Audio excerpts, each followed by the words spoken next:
बिस्मिल्लाहिर्रहमानिर्रहीम, अस्सलाम वालेकुम। आप देख रहे हैं गेम ऑन है और मैं हूं आपका मेज़बान अहमद नवाज। आपके लिए बहुत ही ज़बरदस्त खबरें आज स्पोर्ट्स की दुनिया से हम लेकर आए हैं। लेकिन पाकिस्तान टेलीविजन स्पोर्ट्स आपके लिए इतना ज़्यादा एक्शन लेकर आ रहा है क्रिकेट की दुनिया से, चाहे वो अंडर 19 हो, चाहे वो इंटरनेशनल सीरीज़ हो, बिग बैश हो। लेकिन उसमें एक सबसे ज़बरदस्त चीज़ जो हम देख रहे हैं वो एशेज़ सीरीज़ है। और एशेज़ सीरीज़ की जब हम बात करते हैं तो उसमें बड़े इंटरेस्टिंग रिजल्ट जो हैं वो ओवरऑल इस सीरीज़ में ज़रूर रहे। लेकिन I think on and off the field इतना ज़्यादा एक ओवरऑल आपको एक हाइप मिलती है एशेज़ की, and you can never I think stay away from it. इतना ज़्यादा इंटरेस्ट डेवलप हो चुका है। लेकिन मैं चाहूँगा पहले आप मैच समरी ज़रूर देख लें कि what happened at the close of play, क्योंकि England were 213 for 8, they still trail by another 158 runs. Australia were superb in their first inning, 371 runs. लेकिन अगर इंग्लैंड की बात करें इस वक्त उनके लिए एक पॉजिटिव ये ज़रूर है कि कप्तान बेन स्टोक्स इस वक्त क्रीज पर मौजूद हैं। 45 रन की नाकाबिले शिकस्त इनिंग्स उन्होंने अब तक खेली है। उनका साथ दे रहे हैं जोफ्रा आर्चर जो कि 30 रन बना चुके हैं और उन्होंने पिछले टेस्ट मैच में भी बड़ी ज़बरदस्त इनिंग खेली और इस बार भी हम देख रहे हैं कि he still defined. For Australia, Pat Cummins making a comeback in this third test match after injury, picked up 3 wickets, 2 by Scott Boland, 2 by Nathan Lyon and 1 by Green as well. But जो Nathan Lyon ने 2 wickets लिए, I think वो बड़ी interesting होगी। तो इन तमाम चीज़ों पर जरूर गुफ्तगू करेंगे। हमारा स्टार स्टडेड पैनल हमें स्टूडियोज में ज्वाइन कर रहा है। First of all joining us is a former test cricketer and international cricket commentator, broadcaster, presenter himself as well, a very important part of game on है, जनाब बाजिद खान। अस्सलाम वालेकुम। वालेकुम सलाम। कैसे हैं बाजिद भाई? अल्लाह का शुक्र। Thank you very much for joining us. इनके साथ हमें ज्वाइन कर रहे हैं former test cricketer, a legend for Pakistan, a very essential part of game on है एज वेल। एंड इनसे बहुत सारी बात आज टेस्ट क्रिकेट को लेकर भी होगी। लेकिन एक जो कॉन्ट्रोवर्शियल डिसीजन है, what it means for a fast bowler, वो भी बड़ा इंटरेस्टिंग है, उस पर भी बात करेंगे। हमें ज्वाइन कर रहे हैं शुएब अख्तर। अस्सलाम वालेकुम। कैसे हैं शुएब भाई? All good. Welcome back to the show. Thank you very much for joining us. साथ ही साथ हमें ज्वाइन कर रही हैं, इंटरनेशनल क्रिकेट भी खेली, पाकिस्तान की साबिक कप्तान भी रही, international cricket commentator, broadcaster, presenter and also ICC hall of famer, Sana Mir. अस्सलाम वालेकुम। कैसी हैं आप? अल्लाह का शुक्र। Thank you very much for joining us as well. तो आपने मैच समरी तो जरूर देख ली एशेज की, लेकिन आई थिंक इसके अंदर बहुत सारी डिबेट अब चलती रहेगी। वो कंट्रोवर्सी जो एक क्रिएट हो गई है, मैं चाहूंगा पहले हम उस पर जरूर बात कर लें, क्योंकि वो डिसीजन बड़ा इंटरेस्टिंग है। और वो सिर्फ एक डिसीजन नहीं है, उसके बाद जब जेमी स्मिथ का डिसीजन आता है तो उस पर बहुत सारी बात की गई। नासिर हुसैन ने तो ये कह दिया, उन्होंने कुछ कमेंट्स दिए एक चैनल पे, उन्होंने कहा कि 2 wrongs will never make a right and people have lost faith in technology. तो क्या बाजिद भाई अब ऐसा सिनारियो आ गया कि people are losing faith in technology because of this decision? देखिए, स्निको जो यूज़ हो रहा है ऑस्ट्रेलिया एशेज़ वहाँ पे, उससे ज़ाहिर है जो कल का दिन और आज के दिन में भी जो डिसीजंस आ रहे हैं वो इन सिंक नहीं है। नॉर्मली ये होता है कि थोड़ा सा एक फ्रेम तक आपको वो इजाज़त देता है कि चलो इन सिंक नहीं है तो एक फ्रेम का ही, लेकिन ये बहुत डिलेड आ रहा है। तो वो आप जो टीवी अंपायर है उसको क्वेश्चन नहीं कर सकते, क्योंकि उसको जो रूल तो ये है ना कि जी कंक्लूसिव एविडेंस होना चाहिए। वो कंक्लूसिव एविडेंस कैसे उसको पता चले जब आपकी फ्रेमिंग ही गलत है? मतलब बॉल यहाँ पे लग रहा है और वो जो स्पाइक आ रहा है वो 1-1.5 फ्रेम के बाद आया। मैं चाहूंगा हम देख भी लें जरा वो जो बाजिद भाई बात कर रहे हैं, that makes a lot of sense कि वो ये बाजिद भाई this is the decision that you talking about. और मसला ये हुआ है कि फिर जब ऑन फील्ड भी नहीं, ये देखें आप यहाँ पे बॉल निकल गया है तो स्निको आपको कुछ नहीं बता रहा, और ये जब आगे जाएंगे, इससे मजीद आगे जाएंगे तो अब gap between bat and ball है, तब वो स्पाइक आ रहा है, तो वो इन सिंक नहीं है, यानी तकरीबन 2 फ्रेम्स आगे चले। बिल्कुल। और उस वजह से अब वो जो बाहर जो टीवी अंपायर है उसकी गलती नहीं है, ये टेक्नोलॉजी की ही गलती है। फिर पोस्ट मैच में कैरी कहते हैं कि हाँ बल्ला लगा था, तो वॉक कर जाते हैं। नहीं, वॉक तो कोई भी नहीं करता, वो कह रहे हैं हाँ हो सकता है बल्ला लगा हो, तो वो डिबेट वहाँ पे नहीं शुरू हुई। फिर अब नेक्स्ट ये हुआ है कि स्मिथ को उससे पहले, आउट होने से पहले एक बॉल लगा ग्लव पे, और बिल्कुल क्लियर ग्लव पे लगा है। वो शायद कैरी किया कि नहीं किया वो अलग बात है। वो डिसीजन उन्होंने जब अपील की तो डिसीजन ऊपर उसने इसलिए भेजा कि शायद बॉल कैरी नहीं किया। वो जब उसने ग्लव दिखाया तो वो भी इन सिंक नहीं है, वो कंक्लूसिवली कह ही नहीं सकता कि ग्लव लगा है कि नहीं लगा, वहीं पे वो खत्म हो गया। अब वहाँ पे ऑस्ट्रेलियंस कह रहे हैं कि ग्लव तो लगा है, डिफ्लेक्शन भी है, सारा कुछ है, तो वहीं पे खत्म हो गया, तो ये आगे तक बात ही नहीं गई। जेमी स्मिथ वाला भी जो डिसमिसल है वो देख लेते हैं जरा, डिसीजन रादर आई थिंक उसको भी जरा देख लें जो बाजिद भाई कह रहे हैं। तो ये बाजिद भाई, this is a glove that you talking about. Catch का जरूर था कि कैच का सारा डिबेट कैच भी ये ग्लव पे अब लगा है और डिफ्लेक्शन है पूरी, लेकिन क्योंकि वो लेट आ रहे हैं, जो मर्मर्स हैं वो लेट आ रहे हैं क्लोज टू द हेलमेट, बिल्कुल। तो अंपायर कह रहा है कि ये मैं डेफिनेटिवली कह ही नहीं सकता कि ग्लव पे लगा है, हालांकि ग्लव पे लग के बॉल डिफ्लेक्ट कर रहा है। तो स्निको जो है कंपनी, उसका मेरा ख्याल है कि ये एंड ही होगा, क्योंकि इतनी ज़्यादा कंट्रोवर्सी बाकी जगह अल्ट्रा एज होता है, उसमें ऐसे नहीं होता। बहुत रेयर है कि एक ही टेस्ट मैच में कितनी दफ़ा ये हो रहा है। फिर इसके बाद जेमी स्मिथ आउट होता है, वो भी एक कंट्रोवर्सी है। तो वो अब जब अपील होती है तो ना अंपायर्स को कॉन्फिडेंस है ना प्लेयर्स को कॉन्फिडेंस है कि ये टेक्नोलॉजी क्या कर रही है। जो बेसिकली मार्टिन प्रो ने कहा था कि टेक्नोलॉजी उसको जो हाउलर को ओवरटर्न करे, अब तो ये हो रहा है कि टेक्नोलॉजी है वो जो आउट है उसको ओवरटर्न करे। तो वो स्निको मैं ख्याल बहुत सफ़र करेगा। अब ऑस्ट्रेलिया देखेगा ऑल्टरनेटिव कि ये टेक्नोलॉजी फेल है, उनके पास अदर ऑप्शन है, अल्ट्रा जो ऑप्शन है वो आएगा, क्योंकि ये तो सब यही कह रहे हैं कि इससे आप अगला टेस्ट मैच या इसके बाद किस पे से कॉन्फिडेंस हट गया, इसके बाद कोई आप सीरीज इस पे नहीं खेल सकते। But and I think because ये हाई स्टेक सीरीज भी चल रही है, एशेज है, और इंग्लैंड के लिए तो वैसे भी फिलहाल कुछ सही नहीं हुआ इस सीरीज में, तो इसलिए on and off the field जितनी एक्टिविटी इंग्लैंड के ऊपर ओवरशैडो कर गई, उसके बाद ये एक एडिशनल आई थिंक प्रेशर जरूर क्रिएट हो गया overall in this series as well. But Shoaib भाई, इसके बाद जो जेमी स्मिथ वाला डिसीजन था उसमें मिचेल स्टार्क तो थोड़े से ज़्यादा ही एग्रेसिव हो गए। उन्होंने तो स्टंप माइक में कहा कि स्निको should be eliminated, should be sacked। तो वो जो बाजिद भाई बात करें कि शायद अब टेक्नोलॉजी ये वाली थैंक यू कह दें इसको। कितने से स्निको है चल रहा है? बट आई थिंक 2010 के बाद ये इम्प्लीमेंट होना शुरू हो पैसे पूरे हो गए आगे चलो। You see, everything has a downfall. So I think it's about time. I think we should look around for other technologies. जब अगर प्लेयर्स का कॉन्फिडेंस ही नहीं रहा तो ऑब्वियसली देन वही बात आ गई ना, जो न्यूट्रल एम्पायर्स नहीं होते थे तो कॉन्फिडेंस होते नहीं था कि एल भी देना ही नहीं, और विकेट में मारना है बॉल और पीछे कैच, हमारे स्लिपर्स आपको पता ही हैं। तो I think it's a bad publicity for them. I think it's going to be, as Bazid said, it's going to be probably the end of the era for Snico. But having said that, they have done amazing job over the period of times. Or jokes apart, but they have done amazing job for 1 decade and decade and a half when it comes to promoting the right decision of the game. वो भी ना भूला जाए, 1-2-3 decision से तो वो छोड़ दें, अगर जो लगे थे वो पता नहीं चले थे एम्पायर्स को। हालांकि कई ऐसे डिसीजन हमारे वक्त में लगे हैं, एजेस लगे हैं, पता ही नहीं लगे। स्टिको होता तो शायद हो जाता, but there's a cons, there is a pros and cons तो हैं सारी चीज़ों। देखिए, आपने वही बात की जो नासिर हुसैन ने भी कहा कि 80% अगर ठीक है तो आपको उसको भी एडमिट करना चाहिए, अगर 20% गलत है तो but they have done justice to the game now for last 15 years। लेकिन इसका मसला ये है क्योंकि टेलीवाइज है और सारी दुनिया देख रही है, जब पिक्चर्स आ रही हैं और सब देख रहे हैं कि यार ये गलती है, वो इतना क्लियर हो जाता है, ऑब्वियस हो जाता है कि उसके बैकलैश बहुत होती है। अंपायर ने नहीं दिया, आगे उस वक्त टेक्नोलॉजी नहीं थी, थोड़ा बहुत होता है मान लिया जाता है। बट ये जब आपने एक टेक्नोलॉजी आपने रखी हुई है कि यार ये हमारा डिसीजन में हेल्प करेगा और ठीक करेगा, जब वो 2-3 कंसेक्टिव ऐसे गलत करेगा तो एकदम वो बात जो है ना कहीं की कहीं ठीक है, बिल्कुल सही है, 80% सही है, बिल्कुल सही है।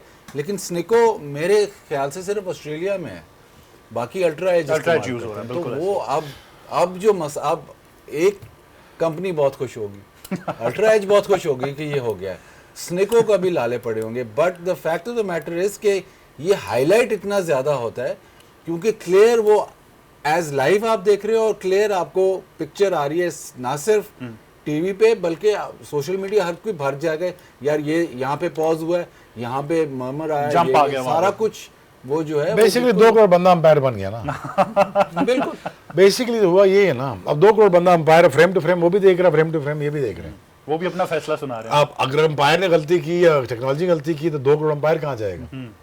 तो ये मसला है ना।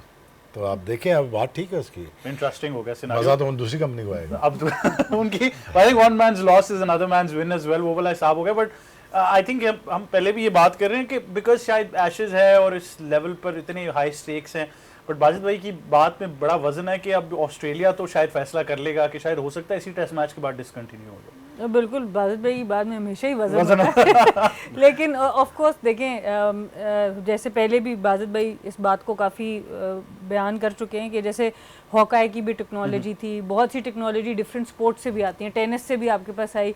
शुरू में वो प्रॉब्लम्स भी थे कि बाउंस कितना ज़्यादा होगा, सरफेस का एक डिफरेंस ज़रूर नज़र आएगा। तो टेक्नोलॉजी का काम ही यही है कि वो आपको एक टाइम के लिए सर्व करती है और उसके बाद उसको आपको अपडेट करना होता है और बेहतर करना होता है। तो इन सब चीज़ों से डेफिनेटली वो बेहतरी निकलेगी।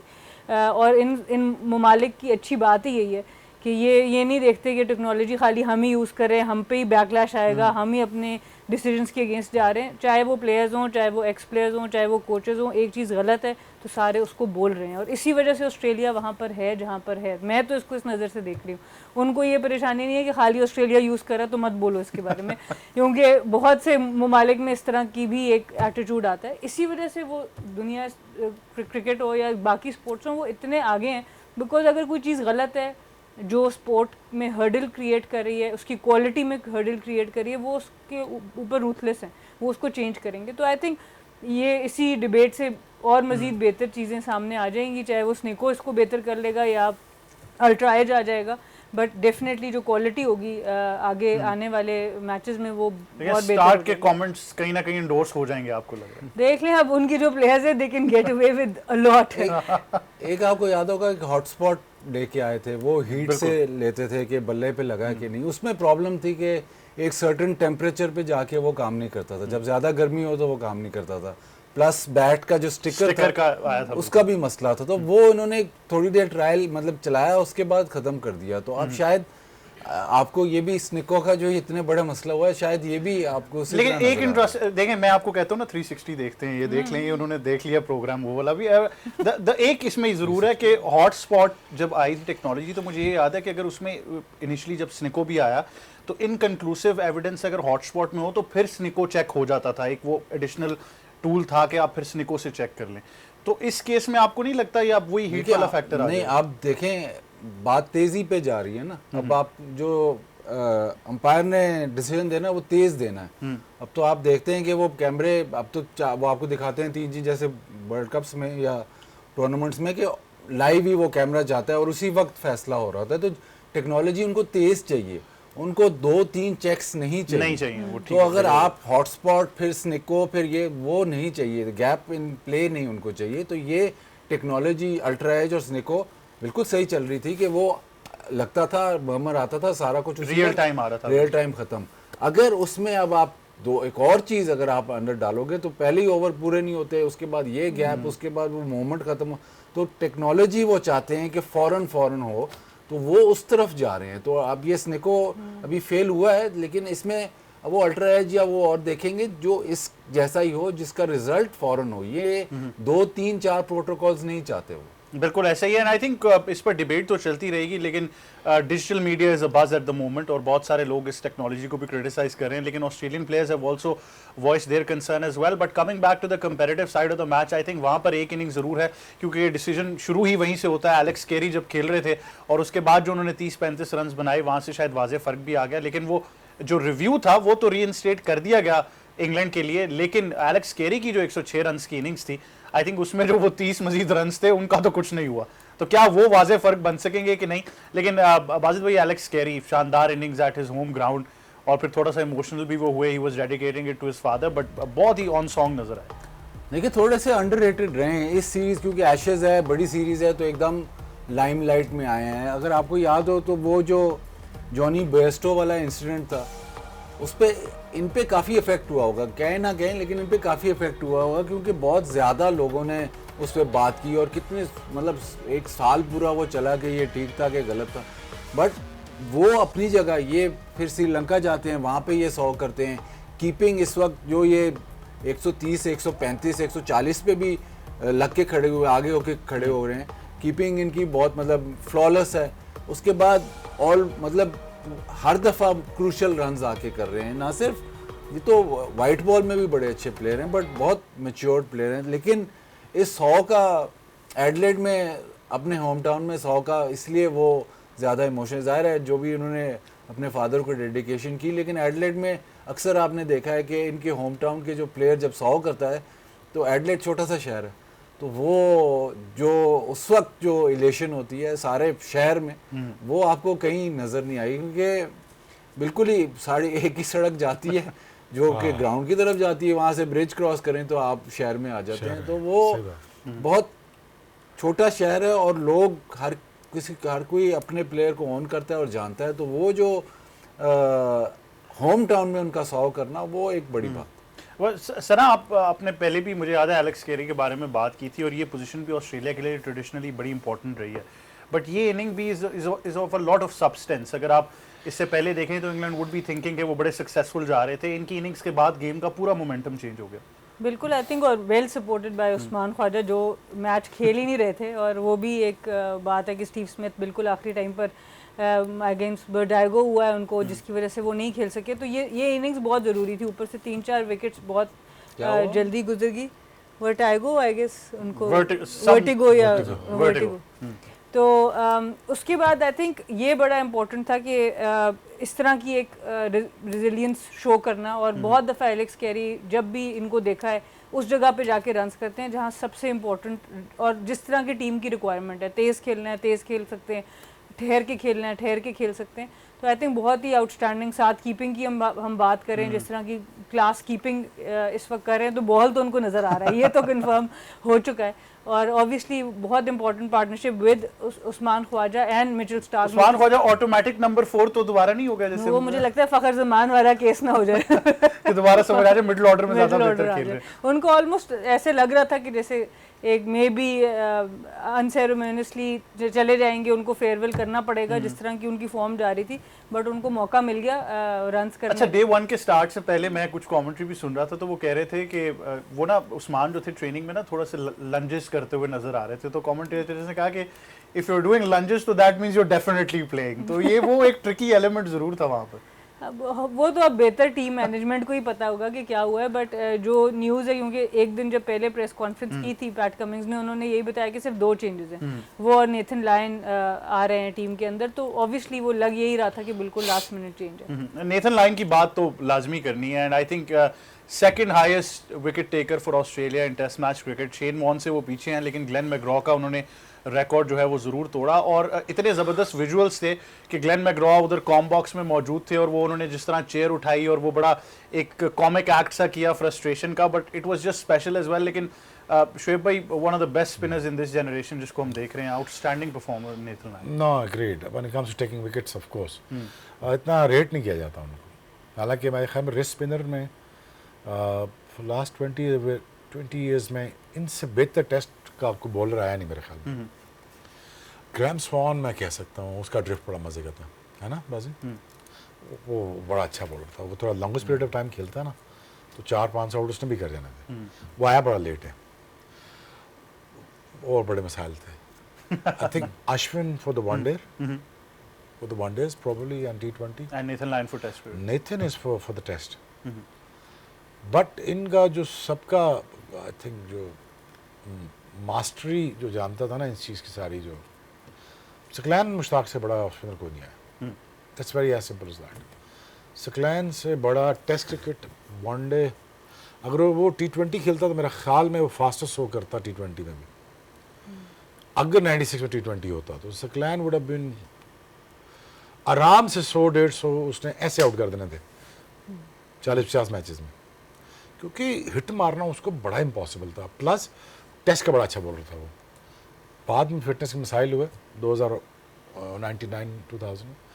बट अगेन यार, लाइन की अगर आपने फिटनेस का देखा हो, आपके उसकी जर्नी फिटनेस की देखी हो, वो बहुत इमेंस है, बड़ी अमेजिंग लाइफ जर्नी भी from a pitch curator to a player and leading almost a wicket taker. बस यार, अगर यही अगर मंत्रा कामयाब है, पिच बनाने वाला और उसके बाद क्रिकेटर बनने वाला, मेरे ख्याल सबको करना चाहिए कोर्स। ऑनेस्टली जोक्स अपार्ट, वैसे ही पढ़ना चाहिए सबको। वैसे the art of pitch making, art of pitch making हमें सब क्रिकेटर्स को कोर्स कराना चाहिए। पिच तो शोएब भाई आपने भी बनाई, हमने भी बनाई, रोलर पूरी डाल के रोल वो तो हमने बनाई ना यार। ने फिट आजित के कर लेंगे फाइनल बैटिंग पहले, लेकिन पिच का पता हो। लेकिन इंटरेस्टिंग बात समझे, वो तो तूने मैंने बनाई ना। हमारे पास रिसोर्स है, तुम्हारे पास तो रिसोर्स थे ना, तुम क्या कह रहे हो? मर्दार में तुम तो बंदे रखे हुए तुमने आगे। मर्दार में कहाँ पिच बनती मैंने थी? खुद बनानी पड़ती थी पिच। मर्दार में नहीं बनाते, ये इतना भी मुझसे जूनियर नहीं है, मेरे को 5-6 साल ही मेरे साथ फर्स्ट क्लास खेला वो बात। तो मरगजार में पिच तो आप ही बनानी होती है, मैच तो आप ही बनाते थोड़ी डाल लो, अगर स्लो बनानी है घास डालो, तेज करनी थोड़ा सा बेहतर करना ये और अगर पिच ये सारों के साथ मिलकर बनाता था। अगर हाँ, अगर कोई अच्छी टीम आ रही है ना तो फिर कड़ा मार लो, कड़ा ताकि बॉल पहुंचे ना। बाल कड़ा मार लो, वो वाला याद है, दोनों हाथों से। यानी शोएब भाई के अगेंस्ट आप कड़ा मरवाते थे? नहीं, मुझे कोई फर्क नहीं पड़ना था, मैं इन द एयर तेज था ना। यॉर्कर क्या नोज एंड क्या नोज एंड टोज यार नोज एंड टोज। यार किट क्रिकेट बट बात ये पिच बना तो लेता था, ये तो खैर बाजी तो खैर बहुत अच्छा बच्चा भी था, बहुत अच्छा बंदा भी है।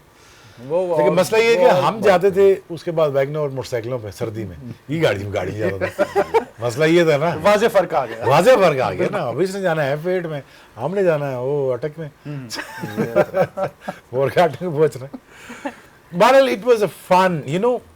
जितना हम बुरा कहते ना चीज़ों को यार कि हम पिच बनाते थे, तूड़ी डालते थे, तूड़ी लेके आते थे, Great time. स्प्रिंकलर करना उसको सही तरह सही जगह पे, वो भी बड़ा आर्ट था। फिर टाट रखने ऊपर, ठीक है, टाटों के ऊपर रोल मारना, फिर ताकि वो पानी भी शीन लेकर आना निकले उसमें से, शीन बाहर निकले सुबह के वक्त। और सुबह 6 बजे पहुंच जाना सर्दियों में, 6:30-7 बजे पहुंच जाना, विकेट गीला ना हो जाए कहीं।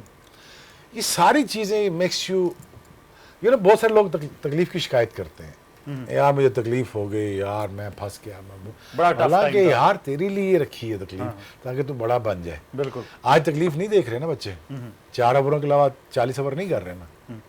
आज भी लेंथ में बॉल नहीं गिर रहा ना।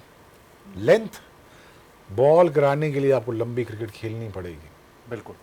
बट अगेन यू नो, वही 50 ओवर्स का मैच, वही चने, वही एक नान, आधी रोटी, सबके साथ टूटी का पानी। So this is what we did, और I think it was one of the most fantastic days of my life. And you still remember them, cherish them as Cherish them. ये सबसे इंटरेस्टिंग बात है। फोन नहीं था, हाँ। दोस्ती थी, दोस्ती थी, दोस्ती में ख्याल था, ख्याल में ये था यार बाजीद भी खेल जाए, लेकिन बाकियों का सारा अपोजिट ख्याल होता था मेरे बारे में, ऐ किधर गिर जाए। मेरे साथ रेजिस्टेंस बहुत ज्यादा होती थी, बिल्कुल। बिकॉज मैं बातें बड़ी बड़ी करता था। नहीं, वो आई थिंक उस टाइम आपका जो सर्कल था ना, उनको वो समझने की वो सलाहियत शायद नहीं थी कि आप क्या नहीं, आज बातें भी नहीं कर आ रही। रहे हैं। आज भी नहीं आ रही। नहीं, आज भी नहीं आ रही। असल चीज तो भूल गए, ऐसे 7 खोखा उधर जाओ, पहला वो लेता था ग्रेवी फ्री, ग्रेवी जितनी मर्जी, जितनी मर्जी खा लो। रीफिल जितनी मर्जी, Refill जितनी। फ्री रिफिल के What ऊपर। a days! I swear, it's one of the most fantastic days of my life. Absolutely. और अच्छी दोस्तियां भी थी। We used to wish well for each other. You know, आज मेरे दोस्त मुझे कनाडा में मिले, तो उनको याद था पहला दिन में जब GHQ हेडक्वार्टर्स में जब पिंडी क्लब था, तो उनका लगता था, तो उन्होंने मुझे याद कराया, यार तू उस दिन पहले दिन आया था, बिल्कुल। और तूने हमें बस एक चीज याद है, तूने बस लगाए थे 21 चक्कर। उनको याद था अभी तक, 21 चक्कर लेकिन उनको याद था अभी। उनको याद था, 21 चक्कर किसी को लगाते क्योंकि थे, मालिक उनको ने याद कहा है। कि ये तो इधर क्या खेल रहा है, इसको भेजो कहीं क्लब में। इस पे बात करें, मुझे छोटे से ब्रेक की तरफ जाना है, ब्रेक से वापस आएंगे तो 21 चक्कर का वाकया भी आपको सुनाएंगे। लेकिन एक और बड़ी इंटरेस्टिंग बात है कि दुनिया के इस पार्ट में जिसको हम ऑस्ट्रेलिया कहते हैं, वहां पर इंजरी के बाद प्लेयर आते ही ज्यादा बेहतर हो जाता है, और हमारे यहाँ पर हम बड़ा आराम से कह रहे थे इंजरी के बाद तो पेस कम होगा। तो ये क्या फैक्टर है और क्या वाज़ेह फर्क है, डिस्कस करेंगे एक छोटे से ब्रेक के बाद। देखते रहिए गेम ऑन।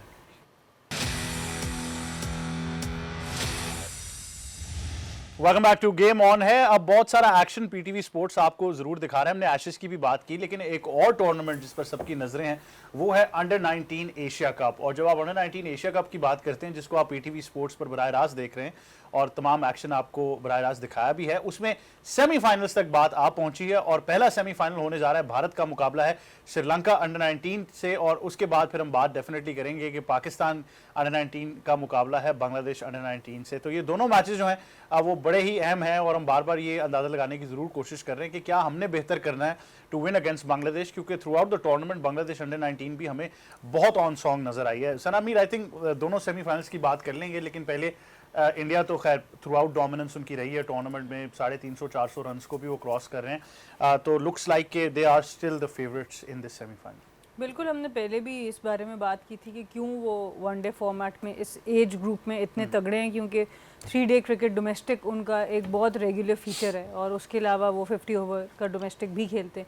मेरा नहीं ख्याल और जो है एशियन रीजन में इतना रेगुलरली आपको अंडर 19 के इस तरह के मैचेस मिलते हैं। थोड़े बहुत नंबर्स हैं बट ज़्यादा उस तरह का नंबर नहीं है लॉन्गर फॉर्मेट खेलने का। तो ज़्यादा जो आपका रुझान है इवन एज ग्रुप अंडर 19 के ऊपर भी वो वनडे और T20 के ऊपर ही नज़र आता है। और फिर नंबर ऑफ़ गेम्स की भी बात है, हम लोगों का क्योंकि सेट कोई स्केड्यूल नहीं होता, किसी भी अगर हम अंडर 19 की बात करें, वुमेंस क्रिकेट की बात करें, इवन सीनियर क्रिकेट की भी एट टाइम्स बात करें, तो आपके 1-2 टूर्नामेंट्स के अलावा कोई सेट स्केड्यूल नहीं है, वो चेंज बहुत जल्दी जल्दी होता रहता है। उससे नुकसान ये होता है कि किसी लॉट को बहुत ज़्यादा मैचेस मिल जाते हैं, किसी लॉट को आपके ज़्यादा मैचेस नहीं मिलते, जिसकी वजह से आपकी जो परफॉर्मेंस है आईसीसी टूर्नामेंट्स में वो इनकन्सिस्टेंट हो जाती है। अगर हम अंडर 19 की बात करें तो हम स्टार्ट पहले भी बात कर रहे थे कि इस साल में उनके पास सिर्फ 5 से 6 ओडीआई मैचेस खेले उन्होंने एशिया कप से पहले, और उससे पिछला जो लॉट था उन्होंने ऑलमोस्ट 22-23 मैचेस खेले। तो ऑब्वियसली फिर जो मैच्योरिटी होती है प्लेयर की, जो प्रेशर हैंडलिंग स्किल्स होती हैं, जो गेम अवेयरनेस होती है, उसमें भी एक डिफरेंस ज़रूर नज़र आता है। बिल्कुल ऐसे ही है, लेकिन साथ ही साथ पाकिस्तान क्रिकेट बोर्ड ने अंडर 19 वर्ल्ड कप के स्क्वाड का भी ऐलान कर दिया पाकिस्तान के लिए, और यही वो स्क्वाड है जो ट्राई सीरीज में भी हिस्सा लेगा जो जिम्बाब्वे और अफगानिस्तान के खिलाफ होगी right before the world cup. तो मोर और less it's the same squad जिसमें आपको वही नाम नजर आ रहे हैं जो इस वक्त एशिया कप में भी पार्टिसिपेट कर रहे हैं। फरहान यूसुफ इनकी क़यादत करेंगे, Usman Khan as is deputy, and then the same names that we are seeing in the Asia Cup right now as well, जिसमें से काफ़ी लोग आपको कल के सेमीफाइनल में भी नजर आएंगे। बाजिद भाई, एक तो the importance of this series पर भी बात कर लेंगे कि हाउ इंपॉर्टेंट इज इट, क्योंकि उन्हीं जगहों पर नमीबिया और जिम्बाब्वे में अंडर 19 वर्ल्ड कप है।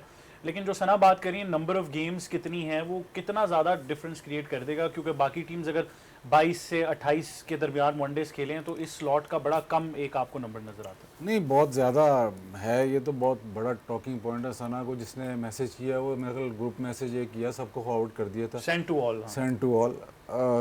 तो मसला ये है कि उस दिन भी मैंने ये बात की थी कि इंडिया जो है वो एक वर्ल्ड कप से ज़्यादा अंडर 19 वाले प्लेयर को नहीं खिलाता, बट जब तक वो एक वर्ल्ड कप तक पहुंचता है वो काफ़ी सारे अंडर 19 के टूर्स कर चुका होता है, बायलैटरल सीरीज़ वो काफ़ी सारी खेल चुके होते हैं। Pakistan unfortunately after the world cup bilateral series नहीं खेला अंडर 19। तो जब आप ये एक लड़के को कहते हैं नहीं यार आपने अगला वर्ल्ड कप नहीं खेलना, तो उसका जो अंडर 19 का जो सिलसिला होता है वो कंप्लीट हो चुका होता है, क्योंकि वो 6 महीने, साल, 1.5 साल में काफ़ी सारे अंडर 19 के टूर्स, उससे पहले अपना अंडर 19 का टूर्नामेंट, फिर टूर्स करके, फिर एशिया कप जो जैसे भी है सारा कुछ करके, फिर वर्ल्ड कप और ख़त्म। तो पूरा उसका जो एक साइकिल है वो कंप्लीट हो चुका है। पाकिस्तान में ऐसा नहीं है। पाकिस्तान में आपकी किस्मत है तो शायद आपको 4-5 टूर मिल जाएं, चाहे आपको कोई भी टूर ना मिले, सिर्फ वर्ल्ड कप मिले। तो इसीलिए आप फिर वो प्लेयर्स दोबारा उनको खिलाते हो, तो वो प्रोसेस जो है वो ठीक नहीं है। इस तरह जो आप कह रहे हो कि नंबर ऑफ मैचेस इसीलिए उन्होंने ये प्रोसेस बनाया है। उनके पास प्लेयर बहुत है, but every player goes through that whole cycle. ऐसे नहीं है कि यार अहमद को हमने अंडर 19 में सिलेक्ट किया, इसको वर्ल्ड कप खिलाया, अब अगला वर्ल्ड कप नहीं खिलाया, ऐसे नहीं होगा। वो उसको सिलेक्ट करेंगे वर्ल्ड कप से 2 साल पहले, अंडर 16 की एज से, उसके बाद वो टूर्स करेगा, बायलैटरल सीरीज, उसके जब 15-20 मैच वो खेल जाएगा, फिर वर्ल्ड कप खेलेगा, फिर उसको कहेगा जी बस आपका वर्ल्ड कप हो गया, आपका अंडर 19 का साइकिल खत्म हो गया, अब आप नेक्स्ट साइकिल में जाए। तो पाकिस्तान में ऐसा नहीं है ना। पाकिस्तान में ये मसला है कि ठीक है अंडर 19 वर्ल्ड कप हो गया, हाँ जी अब अगले साल अंडर 19 वर्ल्ड कप दोबारा खेलना। क्यों?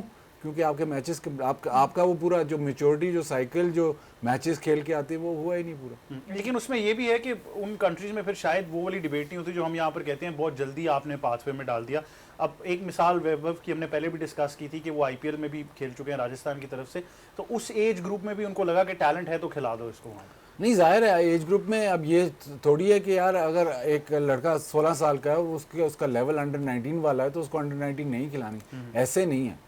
तो अगर आपका लेवल है उसमें तो आपने देखना है कि ये किस लेवल पे खेल रहा है, वो उसके लिए ये ज़्यादा मुश्किल सिलेक्शन है। Under 19, under 16 age group cricket की ये ज़्यादा मुश्किल सिलेक्शन है। पाकिस्तान की आप सिलेक्शन करेंगे तो आप हम 4 से 5 से पूछेंगे तो 1-2 नामों पे या 3 नामों पे डिबेट हो सकती है, लेकिन जो अंडर 16, अंडर 19 जो एज ग्रुप क्रिकेट है, ए टीम है, उसकी सिलेक्शन बड़ी मुश्किल होती है। वहाँ पे ज़्यादा फोकस वहाँ पे होना चाहिए। तो वो जो आपने प्लेयर अगर सिलेक्ट किया यार, जैसे आपने नाम लिया वैभव का, वो अगर इस लेवल का है कि वो अंडर 19 खेल सकता है, अंडर 16 का से लेवल से बहुत ऊंचा है, तो वो अगली तरफ देखते हैं। वो डेवलपमेंट ऑफ प्लेयर भी साथ साथ, इंडिविजुअल डेवलपमेंट ऑफ प्लेयर भी देखते हैं। ओवरऑल तो देख रहे हैं, लेकिन इंडिविजुअल पे भी देख रहे हैं कि यार ये लेवल जो है, ये प्लेयर जो है ये इस लेवल पे है अभी, ये प्लेयर इस लेवल पे नहीं है अभी। एक 17 साल का प्लेयर है या 18 साल का प्लेयर है, वो शायद अभी अंडर 19 के लेवल पे नहीं है, तो उसको अंडर 19 नहीं वो खिला रहे इंडिया अंडर 19। एक 14 साल का प्लेयर है या 15 साल का है, वो उससे बेहतर है, तो वो उसको इंडिविजुअली भी देख रहे हैं। लेकिन आइडेंटिफाइड हो गया ना, जैसा आपने कहा कि वो वर्ल्ड कप तो खेल गया ऑलरेडी, उसके पास 3 साल होंगे, लेकिन वो फिर उसको नेक्स्ट स्टेज पे प्रोग्रेस नेक्स्ट अब वो उस लेवल क्रॉस कर गया, अंडर 19 का लेवल क्रॉस कर गया, अब अगले स्टेज पे जाएगा। बिल्कुल ऐसे ही। अच्छा, एक चीज जो बड़ी वाज़ेह इंप्रूव नजर आई इस वर्ल्ड कप के अंदर, वो फास्ट बॉलिंग थी। वो ना सिर्फ पाकिस्तान की थी, बट एक मेरे ख्याल से टीम जिसने सबको इंप्रेस किया है वो बांग्लादेश जरूर है। उसमें मैंने पहले भी साद इस्लाम की भी बात की थी, वेरी डिसिप्लिन फास्ट बॉलर, और बांग्लादेश का कल मुकाबला पाकिस्तान के साथ है, तो बांग्लादेश अंडर 19 की फास्ट बॉलिंग हमें बहुत इंप्रेसिव नजर आ रही है। शुएब भाई अब हाल ही में बांग्लादेश से होके भी आए हैं, उनका यूथ क्रिकेट का जो बल जा रहा है, it looks very very interesting to take over that senior lot. उनका एक नाहिद राना भी है मेरे ख्याल जी जी जी बिल्कुल, और वो भी तेज है, तस्कीन भी अच्छी बॉलिंग कर रहा है। तो आई यू नो, हालांकि इतना टर्बुलेंट क्रिकेट बोर्ड है उनका बोर्ड इतना सेटल्ड नहीं है because of the some odd reasons, you know that right. So उसके बावजूद वहाँ पे जो क्रिकेट का क्रेज है ना, हमसे बहुत ज़्यादा है, बहुत ज़्यादा। They are very emotional about the players. One of the most fantastic people I came across, I mean they love Pakistan और पाकिस्तानीज। तो I felt that this time again. तो स्ट्रक्चर अगर उनका प्लेस आ जाए, इन प्लेस हो जाए, उनका बोर्ड इन प्लेस हो जाए, they can be world beater. Bangladesh is a fantastic when it comes to cricketing talent ना, क्रिकेटिंग टैलेंट ये बहुत अच्छे हैं। बस इनका बस वो थोड़ा सा टर्बुलेंस रहती है ना हर वक्त क्रिकेट बोर्ड में, इस वजह से उनका आई मीन ब्रांड इतना बड़ा नहीं बन सका, लीग वाला भी और दूसरा भी। All they are very good when it comes to money. उनका क्रिकेट इकोनॉमी हमसे बहुत बेहतर है, इन टर्म्स ऑफ बहुत बेहतर है। दैट्स इंटरेस्टिंग है, बड़ा इंटरेस्टिंग फैक्टर है कि अगर आप क्रिकेट इकोनॉमी उनकी इतनी बेहतर है, और जैसे शुएब भाई कह रहे हैं, their matters within their board which has been a bit politicised, वो सेटल हो जाते हैं, तो फिर you can imagine the number of players जिनको पाथवे मिल रहा होगा। एक छोटा सा वक्फा, वापस आएंगे तो मजीद गुफ्तगू करेंगे। देखते रहिए, गेम ऑन है।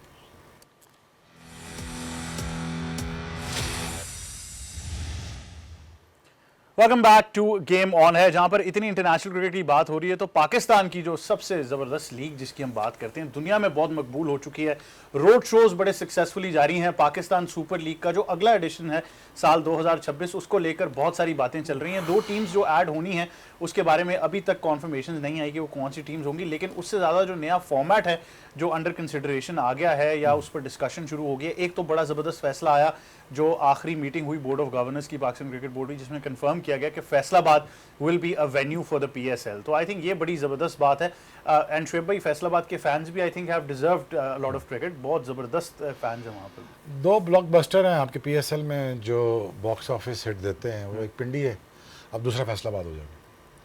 फैसलाबाद वुड बी, और Peshawar by the way very good stadium, अगर उसका ग्राउंड तैयार हो जाए, तो ग्राउंड तैयार है उसका, वहाँ भी हो जाए तो दैट्स अ ब्लॉकबस्टर फील। और बड़े लार्ज नंबर की तादाद में लोग आएंगे, क्योंकि वहाँ फेस्टिवल बड़ा है, वहाँ रेस्टोरेंट बहुत हैं इर्द गिर्द।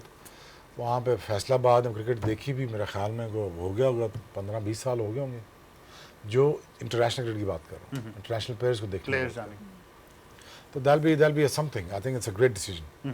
It's a great decision indeed। और एक वेन्यू जब आप ऐड करते हैं तो आई थिंक वो जो लोकल फैन बेस की हम बात करें वो भी इंक्रीज होती जाएगी। लेकिन ये साइन है जी, ये साइन है, जी बिल्कुल साइन है। किस चीज़ का? ये फ्रेंचाइज का साइन अगर आप कह रहे हैं, तो आपके साथ बैठे एक साहब कंफर्म भी तकरीबन कर चुके हैं साइन को। हाँ जी।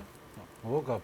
वो हुआ था कुछ दिन पहले सरसरी सी गुफ्तगू में, आपने कहा Faisalabad could be one of the possible franchises. Possible तो फ्रेंचाइज आपकी पॉसिबिलिटी तकरीबन कंफर्म ही होती है ना, आप उसको गिलगित बल्तिस्तान भी हो सकता है, उसमें तो कोई ऐसी कोई नहीं। नाम तो PCB ने 6 अच्छा, नाम मुश्किल फाइनल ना करके करना, दे दिए थे। बता ना। नहीं, मुझे तो नहीं पता ये कह रहा है। वाह, ये सब मुश्किल पसंद है। नहीं, मुझे तो पता ही नहीं, ये खुद ही कह ही जा रहा है। चलो मैं कह रहा हूं, फैसलाबाद भाई का फैसलाबाद को वापस क्रिकेट तो लाने में वाजिद भाई का बड़ा हाथ है, ये तो ये है। क्रेडिट देना पड़ेगा। बिल्कुल। कब से बोल रहे थे होनी चाहिए वहाँ पे। हो गई तो मुझे तो नया कोच लग रहा है फैसलाबाद का ये। अच्छा, बस जितनी इन्फॉर्मेशन है कोच के पास ही हो सकती है, ये बात नहीं या डायरेक्टर के पास हो सकती है। Team owner He would have been a great director, I'm telling you. Shoaib भाई टीम ओनर के पास भी हो सकती है। टीम ओनर नहीं इतने पैसे नहीं लगाते ये नहीं बैठे रहते हैं पैसों में I know his family history so वो नहीं मसला सो ये ही will be probably the one of the best choices for team directors या to make the team the coach बन गए ना, तो अब कोच आप कोच बन गए। नहीं नहीं मेंटोर नहीं नहीं कोच वोच नहीं शुएब भाई कह रहे No, हैं मैं- mentor। mix आप था। डायरेक्टर बन के मेंटोर रख लें बस, नहीं, फैसलाबाद हिट हो जाएगी। तो तुम owner को टीम कह रही हो डायरेक्टर mentor बन जाओ। कोच और टीम डायरेक्टर कोच और साथ ब्रांड एम्बेसडर, तो पूरी लॉट होगी। ओनर को इधर कोच से उठा मेंटर बना दिया भाई वो ओनर बनना चाह रहे हैं। वो तो हमें था पिंडी अनाउंस हुई, पिंडी announce पिंडी होती तो तो आप आपने definitely 100% बन contention। जाना था, बट हमने का फैसलाबाद who में। knows Who knows as yet as of but yet। the thing is यार बहुत अच्छा I think he should be in one of the क्योंकि इसको प्लेयर्स का पता है domestic structure का पता है तो इस किस्म के बंदे आने चाहिए if I was the chairman I would have him as a chief selector and director cricket easy अभी वो उसको बस उसने दो बातें अच्छी की ना ब्रेक पे अब मैं क्या करूं शान मसूद का वो आहिस्ता से हटा दिया ना इंटरनेशनल डायरेक्टर डायरेक्टर, इंटरनेशनल तो वो पोस्ट भी अब खाली हो गई खाली हो गई होगी। वाजिद भाई। बहुत बढ़िया है वाजिद के पास डायरेक्टर तो कहीं और भी लगने वाला था मेरा ख्याल है मैं वापस ब्रेक ब्रेक तो और नहीं है मेरे पास, अब क्लोजिंग ही है, लेकिन उससे पहले मेरा ख्याल है बाहर डायरेक्टर तक चली गई है, तो मैं वापस बीएसएल पे ले आऊं। बाजिद भाई नया फॉर्मेट जो डिस्कस हो रहा है, जिसके बारे में थोड़ी सी बात भी अभी कहीं ना कहीं चली है कि शायद अब क्योंकि टीम्स का वाज़न नंबर इंक्रीज हो जाएगा, you'll be now 8 teams in the PSL, तो वो फॉर्मेट कोई नया डिस्कस हो रहा है कि शायद अब सारी टीम्स पहले राउंड में एक ही दफ़ा खेलें, बट वो होम एंड अवे बेसिस वाला कॉन्सेप्ट ज़्यादा पॉपुलर नहीं है आपके ख्याल में? नहीं, ज़्यादा पॉपुलर है, लेकिन आपको थोड़ा रियलिस्टिक इसलिए रहना है कि आप टूर्नामेंट को लंबा ड्रैग नहीं कर सकते जितना लंबा, मतलब पीएसएल की खूबसूरती यही है कि वो शॉर्ट एंड मतलब स्वीट और जल्दी जल्दी एक महीने 34-35 दिन में ख़त्म हो जाता है। उसको आप लंबा करेंगे तो शायद वो थोड़ा चार्म उसका ख़राब होता है। तो ये उस फॉर्मेट पे सोच रहे हैं कि इनिशियली सब टीमें एक एक मैच एक दूसरे से खेलें, उसके बाद रैंडम पिक्स, मतलब जो सेकंड मैच है वो रैंडम पिक्स होंगी। टोटल मेरे ख्याल कह रहे हैं कि 10 मैच है इस तरह को